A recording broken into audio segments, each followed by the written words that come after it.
हाँ जी, की हाल है जी तुहाडा? मेरा हाल बहुत बढ़िया है सब। जो दी मैं सर्जरी कराई है मैं बिल्कुल ठीक है। कदों की सर्जरी कराई है? 2 साल हो गए हैं। मेरा इन्ना 30-32 किलो वेट मेरा घट गया। कितना चंगा फील कर रहे मैं हो? बहुत बढ़िया फील करती मेरे काम ਤੁਹਾਡੇ ਕੋਲ ਨਹੀਂ ਸੀ ਹੁੰਦੇ ਕਰ मैं ਪਾਉਂਦੇ? सारे कर लेनी है। मेरे च बहुत हिम्मत है। ਉਮਰ ਕਿੰਨੀ ਤੁਹਾਡੀ? मेरी उम्र मेरे 65 साल है। 65 ਸਾਲ। हाँ जी ਤੇ ਖੁਸ਼ ਹੋ ਤੁਸੀਂ? मैं बहुत हैप्पी।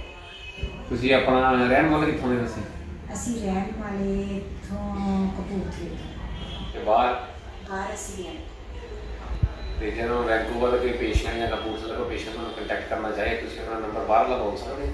हाँ जी ਕੀ ਨੰਬਰ ਦਾ?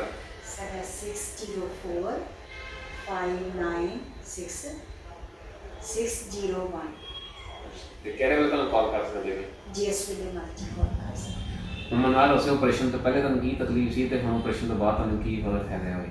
मेरी ਜਦੋਂ ਮੇਰਾ weight ਜ਼ਿਆਦਾ ਸੀ ਮੈਨੂੰ ਆਪਣੇ ਆਪ ਨੂੰ ਮੈਂ ਬਹੁਤ ਜ਼ਿਆਦਾ ਹੀ ਹੈਵੀ ਹੋਈ ਸੀਗੀ। ਤੇ ਜਦੋਂ ਦੀ ਮੈਂ ਸਰਜਰੀ ਕਰਾ ਲਈ ਆ ਮੇਰਾ weight ਵੀ ਜਿੱਦਾਂ ਵੀ ਲੂਜ਼ ਹੋ ਗਿਆ। ਮੈਂ ਆਪਣੇ ਆਪ 'ਚ ਬਹੁਤ ਖੁਸ਼ ਹਾਂ। ਮੇਰਾ